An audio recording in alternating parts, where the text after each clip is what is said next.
All right, it is 3 o'clock, so let's go ahead and get started today. Good afternoon, everyone. Today we're going to be continuing our study of Judaism with the fourth lecture. We've got one more to go, and that'll be on Friday, and that'll wrap up our study of Judaism, and we'll move on to Christianity next Monday and spend 5 classes on that tradition before we have our fourth exam. You had an online quiz on Judaism that was due as of right now that I assigned last time, 5 multiple choice questions based on my third lecture on Judaism. And in that lecture, we focused on rabbinic Judaism. So we began by talking about Judaism as it existed in the first century, and we talked about 4 major groups. We talked about the Sadducees, the Pharisees, the Essenes, and the Zealots, and how the disastrous revolt against Roman rule that began in the year 66 resulted in one group remaining, right, in the aftermath of that catastrophic revolt, and that was the Pharisees. And the Pharisaic understanding of Judaism, which focused on personal piety, prayer, gathering in assembly houses, the recognition of scholars, of the sacred texts, and of oral tradition stemming back to the time of Moses, or that was the belief anyway. That special class of scholars becomes the rabbis.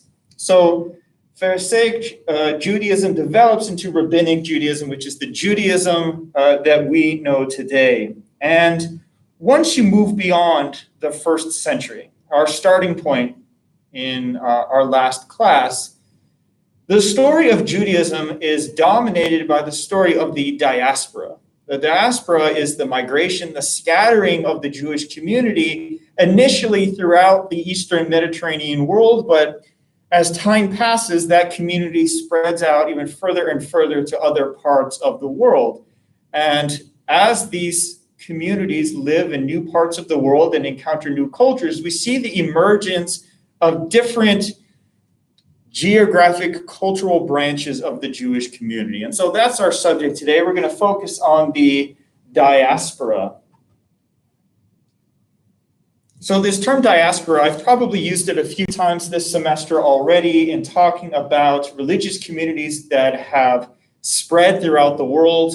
For example, I think I used the term Hindu diaspora when talking about the presence of Hindus in countries like the United States and the UK, right? When a community leaves its region of origin and begins to establish communities in other parts of the world. But the term diaspora is most commonly used and is most closely connected to Judaism and the spread of the Jewish community to various other parts of the world. And this is a process that began back during the Babylonian exile or Babylonian captivity, which occurred in the 6th century BCE. As we know, in that period of Jewish history, the Babylonians took a large segment of the Jewish community as prisoner and brought them back to Babylon, or what is now Iraq. And you had the community now trying to figure out how to preserve their identity as a people, their Jewish identity, how to continue to worship Yahweh in this new cultural context removed from Judea, worshiping Yahweh without the temple anymore. So how do we practice Judaism? Do we assimilate to the culture around us, or do we try to preserve our distinctive Jewish identity as a minority in this new context? So that's a dilemma that other branches of the Jewish community will face in ensuing centuries, settling in various other parts of the world. Once you get to the 2nd century, it's estimated that there are about 5 million Jews living outside of Judea.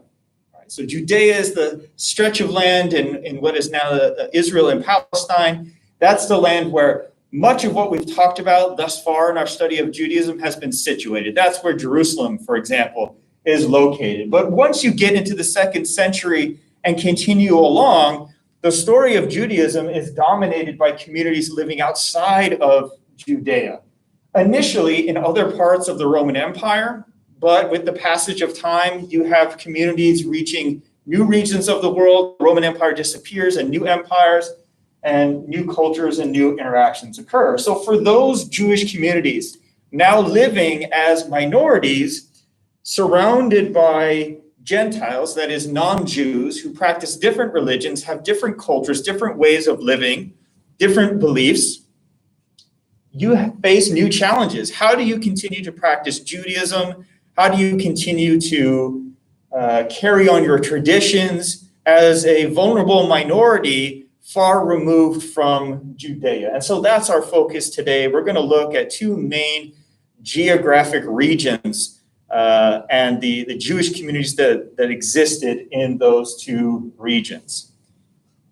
In this map, we can see the territories that Jews came to settle in the early diaspora period. So this red dot here signifies Jerusalem, and the area around it, of course, is Judea.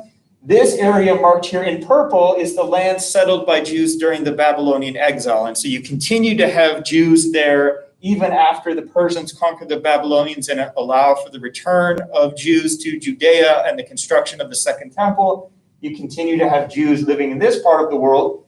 And then in the Roman period, we see this gradual resettlement to parts of the Eastern Mediterranean, which is then accelerated in response to Roman persecution of Jews. Right? So we know that there was a rebellion, a revolt in the year 66 against the Romans that was unsuccessful. There are then subsequent revolts, such as the revolt of Simon Bar Kokhba, and this just increases the scattering of the Jews throughout the Mediterranean world. And so as you can see, we see the settlement of communities along the coast of Egypt and elsewhere in the Maghreb and North Africa, places like Algeria and Tunisia, all the way over to about the start of the 4th century. We have Jews living in the Iberian Peninsula, or what we commonly know today as Spain, and of course also in other parts of Europe, even extending into Britain. So when we think about the Jewish communities that settled in these different parts of the world, we begin to see the emergence of different cultural varieties of Judaism. So for those Jews who settled on the northern coast of the Mediterranean in Europe, those are Jews who are eventually going to be living as a minority in Christian-ruled societies. The Jews who live on the southern coast of the Mediterranean are eventually going to be living in Muslim-ruled societies. So they're going to be living in these different contexts, and the way Judaism and those peoples develop over time is different. Broadly speaking, we can refer to the different geographic communities as Ashkenazim and Sephardim. So the first term there, Ashkenazim, refers to the Jews who settled in Europe, excluding Spain. Initially, this term was used to refer to those that settled in Central Europe, but over time, with new migration patterns, Jews moving to other parts of Europe, the Ashkenazim came to refer to Jews essentially living throughout Christian Europe, so not including Turkey, not including at the time Spain, because you had Muslim kingdoms in Spain. Later on, those are conquered, so they ceased to exist. But for a time, Spain would be separate. So the story of the Ashkenazim, and we'll look at this in greater detail, is one that is punctuated by episodes of persecution, of reoccurring encounters with anti-Semitism. Anti-Semitism refers to prejudice, discrimination, even violence to the point of genocide against Jews and Judaism. And this, of course, had a profound impact on the Ashkenazi community, how they thought about themselves, how they relate to their non-Jewish neighbors, their place in these societies. And I'll talk more about that in a moment. The other community here is the Sephardim. So Sepharad is the Hebrew word for Spain. And so this term was initially used in reference to the Jews that settled on the Iberian Peninsula or Spain. But then with new migrations, we have this term being used to refer to the Jews who also settled in North Africa and places like Tunisia, Algeria, Morocco, Libya, and so forth, and then even further into Egypt. Now, once you move past Egypt and continue going eastward, there is another designation used for those Jewish communities, and that is Mizrahi, which essentially means Eastern. the Eastern Jews, Jews who would have settled in places like Persia or Iraq. But it's increasingly common these days to merge the Mizrahi in with the Sephardim. And one of the reasons why is because the Mizrahi, like the Sephardim, are Jews who lived under Muslim rule. And so they have that, even though they're distinct, they have that shared experience. And so while Ashkenazim are those who lived under Christian rule in Europe and places like Russia, Poland, Germany, France, and so forth, the Sephardim and the Mizrahi, as well as the Yemenites, the Yemeni Jews, all live under Muslim rule. So we're going to just group them all together as Sephardic Jews, as the Sephardim. Compared to the experience of Ashkenazim, while the Sephardic story is certainly not one of perfect peace and tolerance, there are episodes of violence and persecution against those Jews. Relative to the Ashkenazi experience, the story of the Sephardim prior to the 20th century is one of relative prosperity, and we see some really important intellectual developments going on. I'll tell you about Maimonides later on in the lecture today. In my 5th lecture on Judaism, which I'll do on Friday, I'll talk about the events of the Arab-Israeli conflict, the creation of the State of Israel in 1948, and how competing nationalisms in the modern period would give rise to intense hatred between Arabs and Jews, or more broadly between Muslims and Jews in the region. And so that's a general departure from earlier centuries and the experience of Sephardic Jews. Here we can see a map showing the different regions of the world where the Jewish diaspora initially inhabited. This changes over time. So as I mentioned in my first lecture, my at a glance slide, I talked about the fact that the United States is home to the 2nd largest Jewish community in the world. And that's, of course, not represented here. That's something we'll talk about in my 5th lecture. And that the country with the largest Jewish community in the world is the State of Israel, established in 1948. And so that's not really represented here wholly either, although you can see this territory here. We'll revisit those ideas in my 5th lecture. But for now, we have Spain here and North Africa in, I guess this is pink, representing the Sephardic Jews. And then you have this dark blue up here in Europe extending into Russia. These are the Ashkenazi Jews. However, here in the green, this is meant to represent the Mizrahi. And what we're doing in today's lecture is we're going to join the Mizrahi with the Sephardim and just talk about them as one community. So broadly, we're going to be looking at 2 geographic cultural groups of Jews in the diaspora period. The Ashkenazim here in Christian Europe, and then the Sephardim here in the Muslim majority world. So first, let's talk about the Ashkenazi Jews. The word Ashkenaz is Hebrew for the land that we today know as Germany, so Central Europe. But as those communities moved to other parts of Europe, countries like France, for example, or further east, places like the Ukraine or Russia, Ashkenazi came to refer more broadly to Jews living throughout Christian Europe. Existing now as a minority surrounded by Christian Europeans, whether they are Roman Catholic or they are Eastern Orthodox, like Ukrainian Orthodox or Russian Orthodox, or once you get to the 16th century, then you have Protestant Christians. The influence of those surrounding cultures, the languages spoken, the style of dress, architectural styles, other styles of art, even things like cuisine, have an impact on Ashkenazi Jews, right? They are quintessentially European Jews, deeply influenced by the surrounding European cultures. And we can see some changes in Jewish practice occur. For one, this is one example. If you were to read the Torah, you would find that many of the important figures in the Torah and the Tanakh, more broadly, they practice polygamy. So we have, for example, Jacob, one of the 3 patriarchs who's renamed Israel. He's married to 4 wives simultaneously. He's practicing polygamy.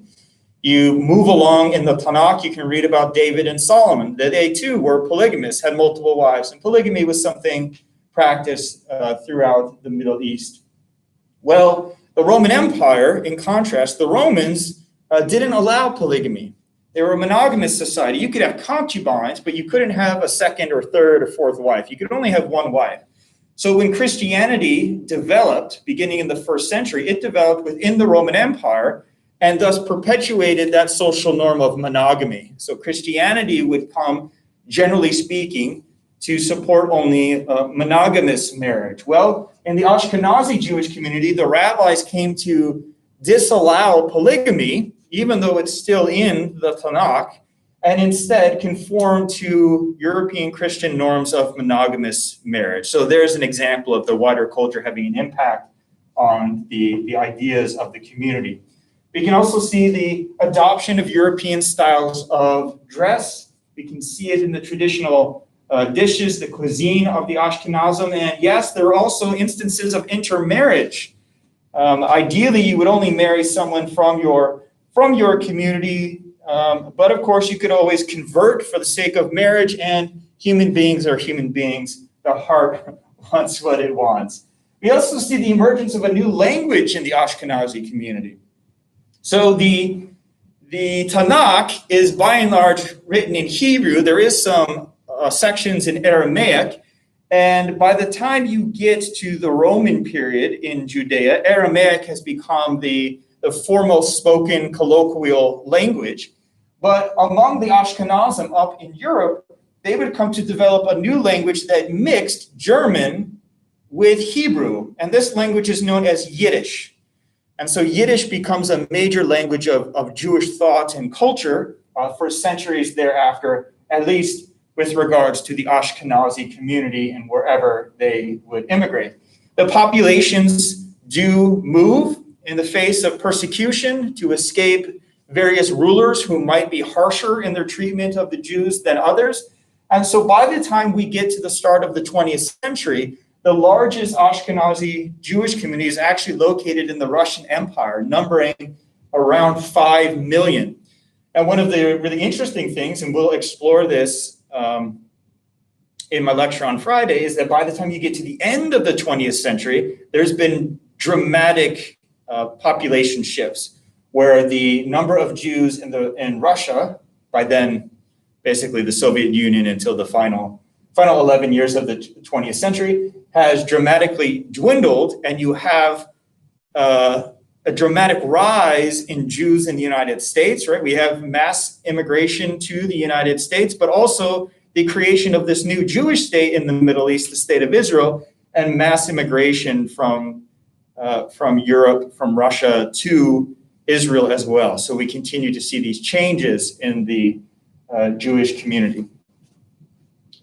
So when we talk about the history of Ashkenazi Jews, the story of these Jewish communities that you find in different parts of Europe, this is a story that is punctuated, that is dominated by anti-Semitism, by dealing with persecution and injustice, and its worst moments, ethnic cleansing and genocide against the Jews of Europe.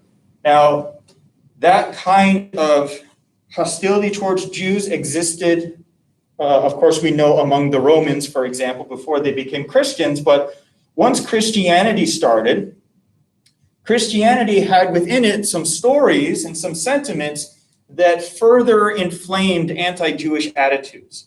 So next week, we'll begin our study of Judaism. And despite the fact that Christianity is a religion that began as a Jewish movement, right? All of the founding figures of Christianity are Jews.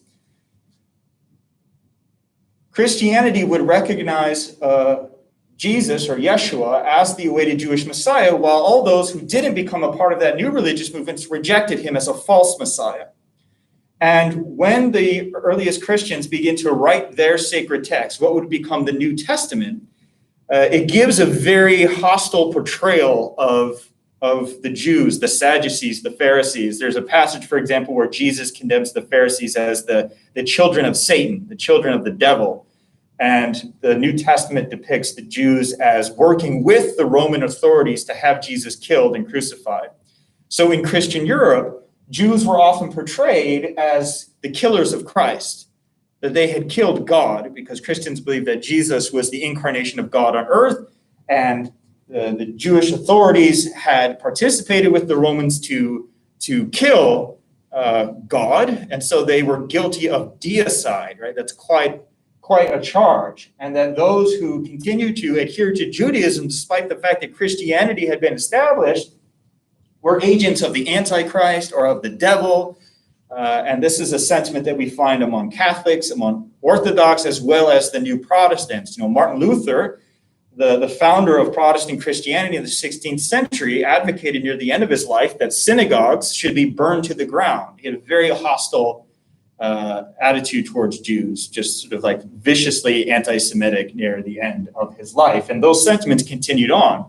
And we can find, just these ridiculous anti-Semitic stories circulating throughout Christian Europe, stories such as the allegation that Jews would kidnap Christian children and then drain the children of their blood to use in rituals, right? Completely baseless nonsense. But those stories people picked up on and used them to incite violence and abuse of Jews. Even in times like when the bubonic plague, the Black Plague, was sweeping Europe, people blamed Jews for the plague. One theory was that Jews were poisoning the wells, and that's why people were dying, right? That it wasn't this plague, it was actually a result of Jews poisoning wells. The Jews, this wicked cabal who serve the devil, are trying to kill good Christians. These types of stories and sentiments sadly still continue to exist in our world today. They often are modified, modernized to adapt to 21st century circumstances, but there are still stories, right, where people blame various problems in the world on secret organizations of Jews who are controlling markets or taking over governments or trying to infiltrate governments and so on. All this anti-Semitic nonsense was used to motivate violence against Jews in Europe, or inflict, all kinds of special punitive laws and restrictions on Jews in Europe, where they were never treated as equal people, not even as individuals, but as a kind of corporate body that had to be controlled and monitored, putting those communities in ghettos, keeping them apart from everything else. And that had a huge impact on the Ashkenazi community and how they thought about their traditions and their place within the world. So once we get to the 18th century, we get to the Enlightenment, and we see the emergence of new secular nationalist ideologies. Many within the Ashkenazi community are hopeful. They hope that with the emergence of secular nationalism, that Jews will be treated as equal citizens. This idea that they as individuals, so if I'm Jewish and I live in France, that in a new secular nationalist system, it won't matter whether someone is Catholic or Protestant or Jewish. Everyone who lives within France will be French, and everyone who is French is under the same law, has the same rights, all those things. So there was a lot of hope in the promise of secular nationalism. However, some of those hopes were irreparably dashed by the horrors of the Holocaust in the 20th century. So in the modern age, we see the rise of this fascist regime in Germany, the Nazi Party, and the Nazis essentially target Jews within initially Germany, but then they start conquering other parts of Europe, such as Poland and France and so forth. And wherever they go, they target Jews, that Jews are an enemy within, that they have to be eliminated from society so that this, quote, white Aryan race can thrive and prosper and fulfill its destiny as the foremost power in the world. And ultimately, of course, the Nazi Party puts together the Holocaust, where they establish death camps and then gather millions of Jews and place them in these death camps where they are systematically executed, resulting in the deaths of 6 million Jews, overwhelmingly Ashkenazi Jews. The Nazis end up occupying parts of North Africa as well, and some Sephardic Jews also die, but the primary targets of the Holocaust are those Jews in Europe itself. And we see, the Jewish population of Europe just decimated by the Nazis.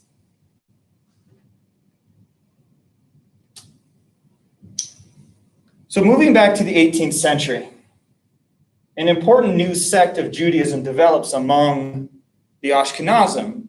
And this is called the Hasidim, which means the righteous ones, or the pious ones. The founder of the Hasidic movement is a charismatic preacher, healer, reportedly a miracle worker, known as the Baal Shem Tov. Baal Shem Tov means the master of the good name. So he was a mystic. He emphasized the cultivation of inner spiritual virtues as something that is of equal importance to the outward adherence to the law, to the halakha. And he would go and perform blessings for people, and he communicated knowledge of Judaism to people in an accessible way, not in any kind of like abstract academic discourse the way you might find the rabbis doing in a Talmudic academy or a yeshiva at that time. And he emphasized that in order to practice Judaism properly, you needed to cultivate the inner dimensions of the religion.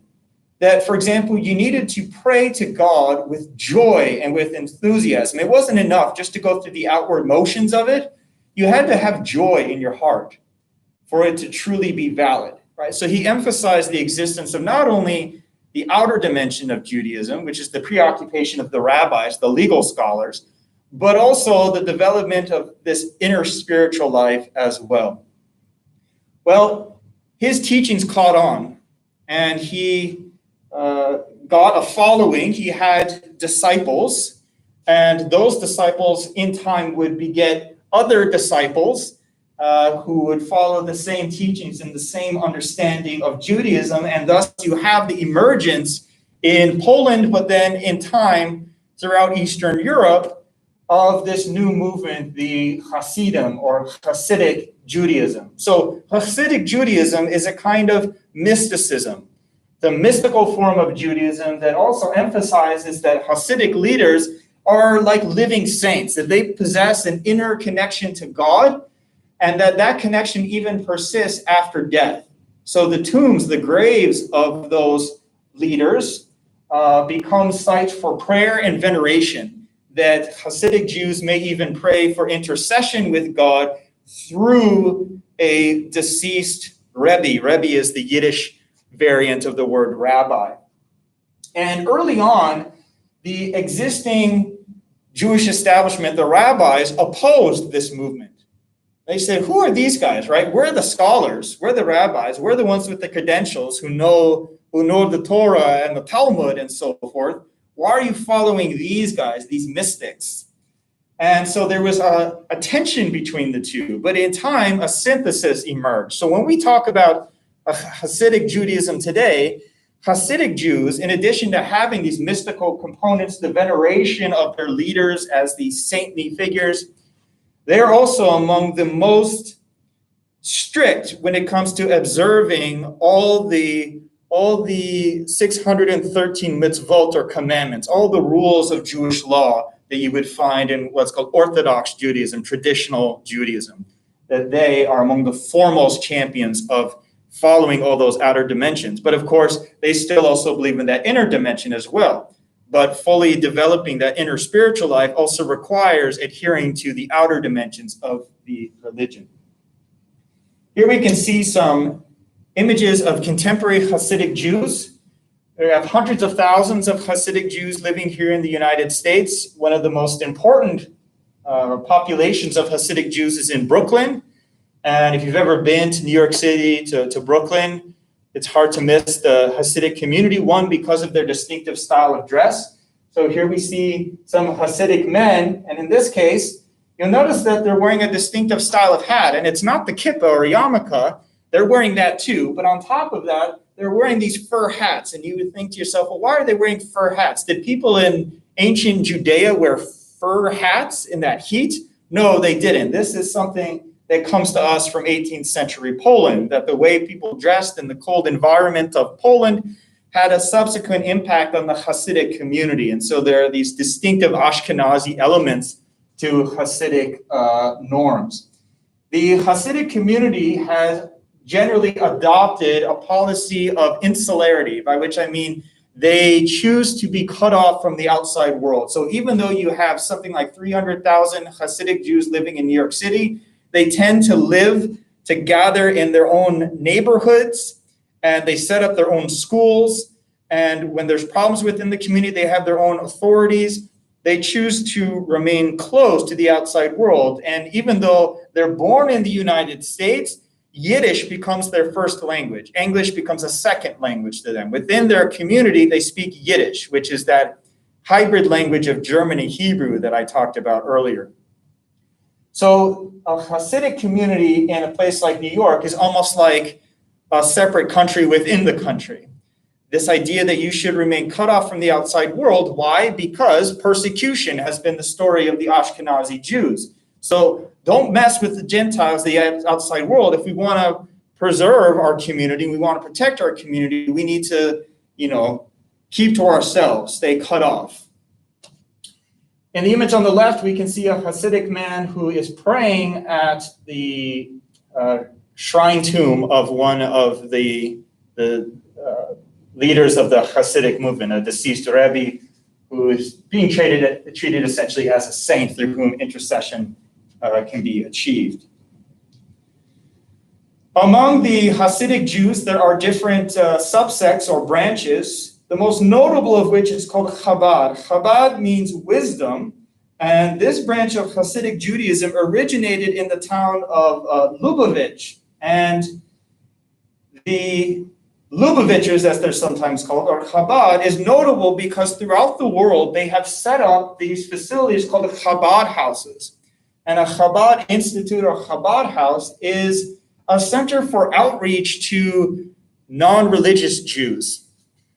So a Chabad House is established to encourage Jews to return to being observant, to return to being more involved in the religious aspects of Judaism. There's a lot of secular Jews who maybe only go to synagogue on Yom Kippur, and maybe they celebrate Hanukkah, but they don't do the daily prayers, they don't keep kosher, they don't wear tefillin, all those types of things.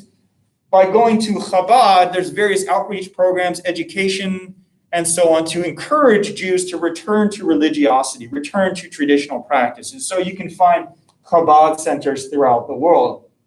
Another interesting aspect of the Chabad movement is that the seventh chief rabbi or Rebbe of Chabad was this man, Menachem Mendel Schneerson, who's so deeply revered within the Chabad movement that one faction of the Lubavitchers came to regard him as the long-awaited Messiah, that he was none other than Mashiach, who had finally come. And so this image in the lower right-hand corner is a group of some of these Messianic Chabad members who are celebrating the coming of Mashiach. And you can see the flag here. It says Messiah in Yiddish. We have a crown here representing the royalty of the Messiah coming from the line of King David. And even though he died in 1994, they believe that he will return and usher in the Messianic age.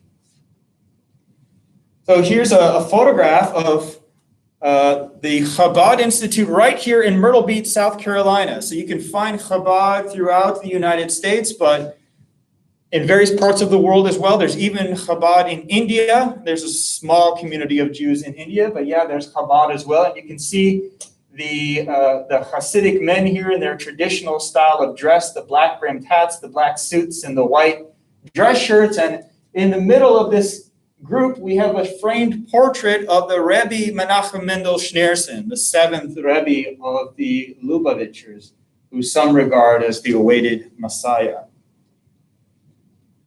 Moving on to the other geographic region, we have Sephardic Jews, okay? So you have the Ashkenazi Jews in Christian Europe, and then you have the Sephardic Jews in initially Spain, but then throughout North Africa, and we're including the Middle East and Mizrahi areas within the Sephardic camp as well. The Hebrew word Sepharad means Spain. So again, this designation originally referred to Jews living on the Iberian Peninsula or Spain, but over the centuries, it came to be used to refer to Jews living in other parts of the world as well.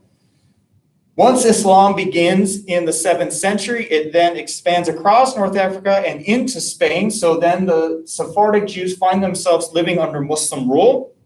And Muslim rule was an improvement for them in contrast to the prior Catholic authorities there.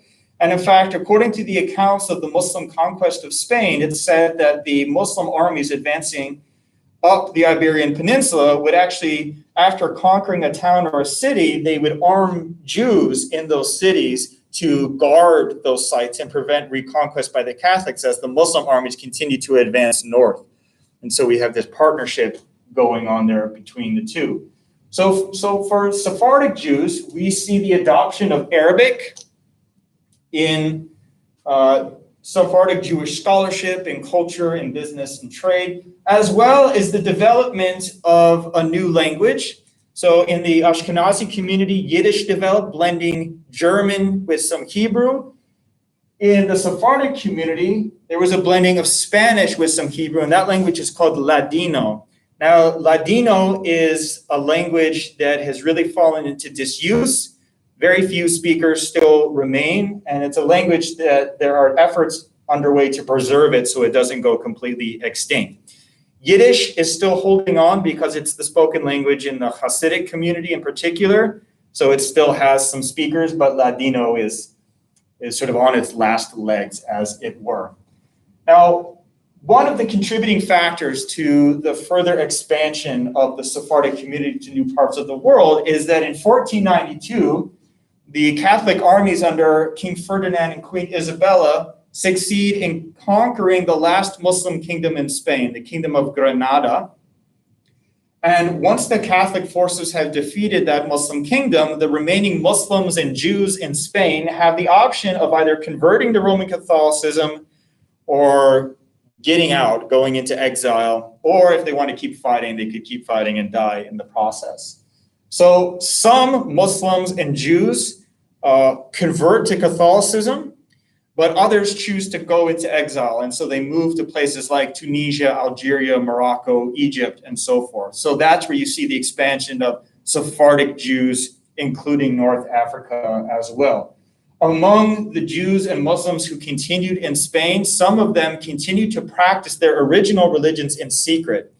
And the Catholic response to that was the infamous Spanish Inquisition, by which the converts and the descendants of those converts are put on trial to see if they're true Catholics or they're still practicing their old religions. And that led to people leaving again. In fact, in 1609, I think there was an additional expulsion of the descendants of Muslim converts to Catholicism, right? So these are people who outwardly practice Catholicism, but they were suspected of still secretly being Muslim, so they were expelled from the country as well. Many of those Sephardic Jews who were expelled were relocated into the Muslim Ottoman Empire. The Ottoman Turks welcomed the arrival of those Jews and allowed them to settle in cities like Istanbul and to engage in trade and business there. And there you have a new cultural context and a new interaction of peoples. From the 6th century to the 11th century, it was in the Middle East that you had the foremost academies of Jewish learning, of Jewish knowledge, called the Geonim, which literally means like geniuses. So these were centers of Jewish scholarship. These two Talmudic academies were located in what is now Iraq, and they were established before Islam existed, but then after Islam is established in the 7th century, they continue to exist and they thrive for centuries under various Muslim dynasties. We have the Rashidun Caliphate, followed by the Umayyad Caliphate, and then the Abbasid Caliphate. And this map shows the Abbasid Caliphate, which existed from 750 until 1258, when the Mongols came in and wiped them out. But these academies were the foremost Jewish authorities of the time. So if you had a question about how to observe Halakha, Jewish law, these were the guys that you would consult. Okay, so if there wasn't a clear answer in the Talmud, then you could consult with the rabbis of these Talmudic academies, and they would offer a response to guide members of the Jewish communities on how to practice the religion. So here are some contemporary photographs of a yeshiva. So these are modern-day Talmudic academies, not unlike those of the Geonim that once existed in the Abbasid Caliphate. And this is where you would go to train to become a rabbi, train to become a scholar of Jewish law. We can see the students gathered here with these large books in front of them, perhaps copies of the Talmud, and there they would also receive instruction lectures from various rabbis who are professors at these rabbinic seminaries to receive ordination. Now, in these images, it's just men, and as I said before, for the overwhelming majority of Jewish history, only men could be rabbis, but in my lecture on Friday, we'll talk about modern reforms, where basically from the 1970s on, some significant movements within Judaism began to ordain women as rabbis. So today we have female rabbis, and you would see female students at these academies as well. But prior to the modern era, it would only be men. At these Talmudic academies, one of the unique pedagogical techniques that's used is breaking off the students into study pairs, where they will take up particular rabbinic positions present in the Talmud, right, a particular interpretation, and another student will take up an alternate argument or opinion. And through debate, through logical argumentation and reasoning, they craft their skills at being able to advocate or defend and formulate a particular interpretation of halakha, of Jewish law. So sticking with the great scholars of the Sephardic Jewish community, I want to talk to you about one of the greatest Jewish thinkers of all time, and that is Moses ben Maimon, or Maimonides as he's known in the Latin variation of his name. He's also referred to as Rambam, which is an acronym for Rabbi Moses ben Maimon. And he died in the early 13th century. He was born in Muslim Spain, so he is a true Sephardic Jew, actually coming from Spain.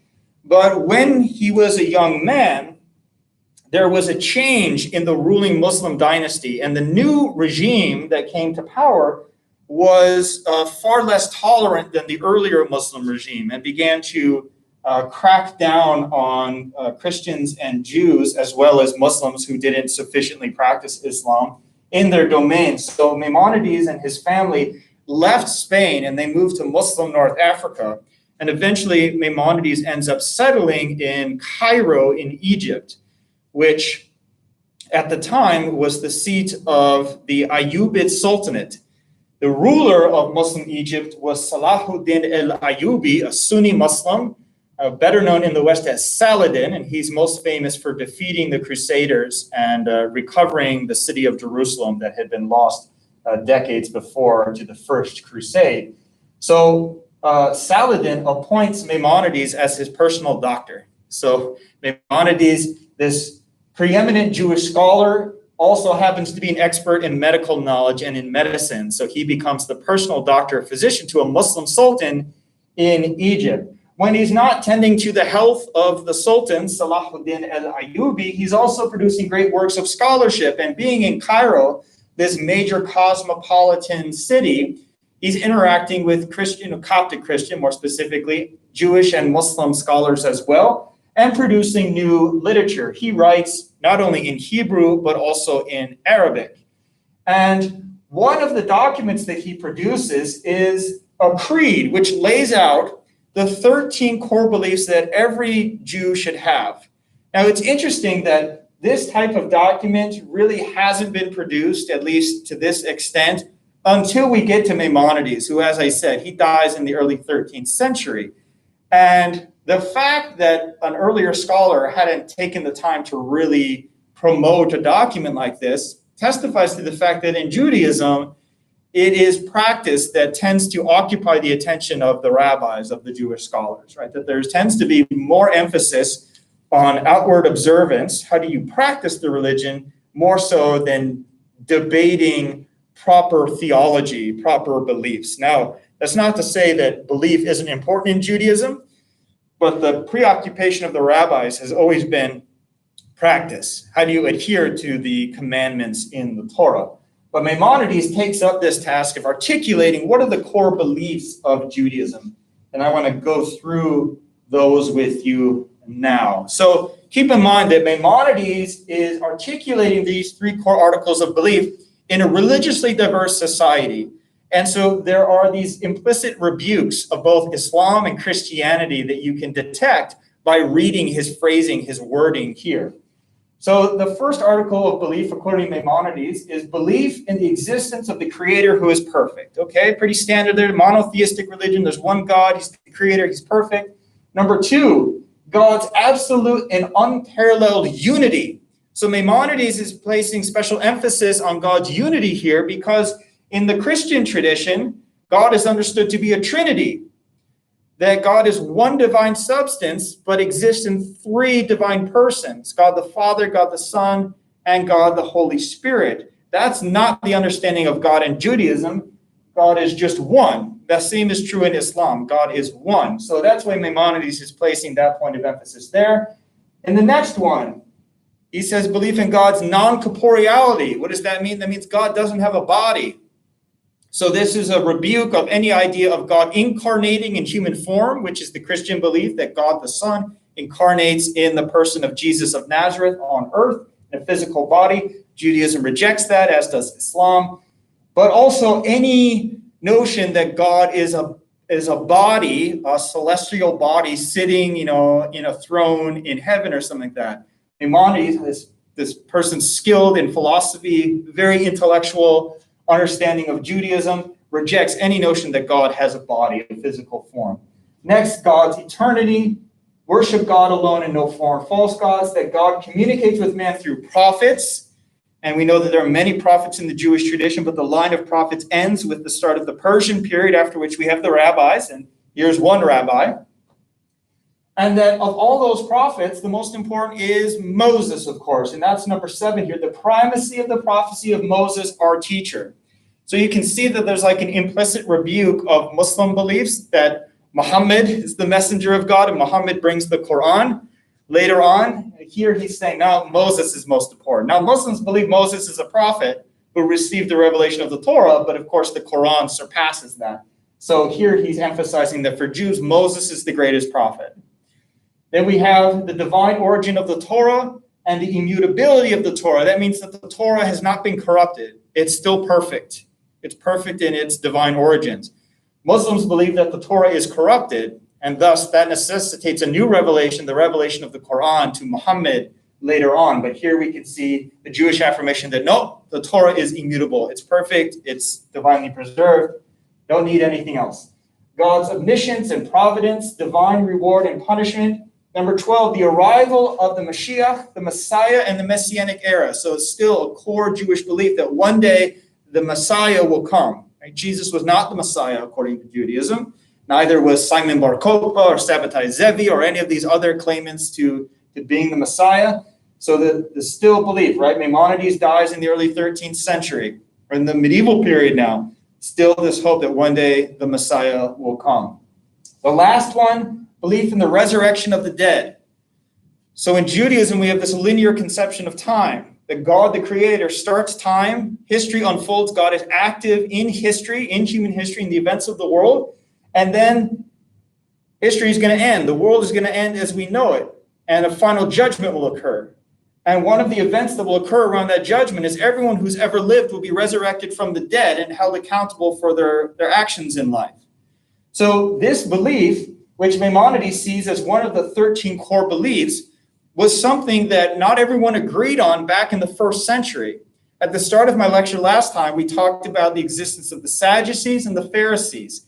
The Sadducees, those were the Jews who performed the sacrifices in the temple before it was destroyed. They rejected the belief in the resurrection of the dead. The Pharisees, however, believed in the resurrection of the dead. And what happened in the aftermath of the revolt against the Romans? Sadducees no more, Pharisees continued. So it's the Pharisaic ideas like the resurrection of the dead that would develop and dictate the subsequent development of what we know as Rabbinic Judaism. And we can still see that legacy here in the 13 articles of belief of Moses ben Maimon. All right, I'm all out of time today. There's a few more slides, so have a look at those remaining slides on your own. And feel free to email me if you have questions about those. On Friday, we'll do the last lecture on Judaism. I also have a new assignment for you to complete over the weekend. Thanks very much. I will see you then.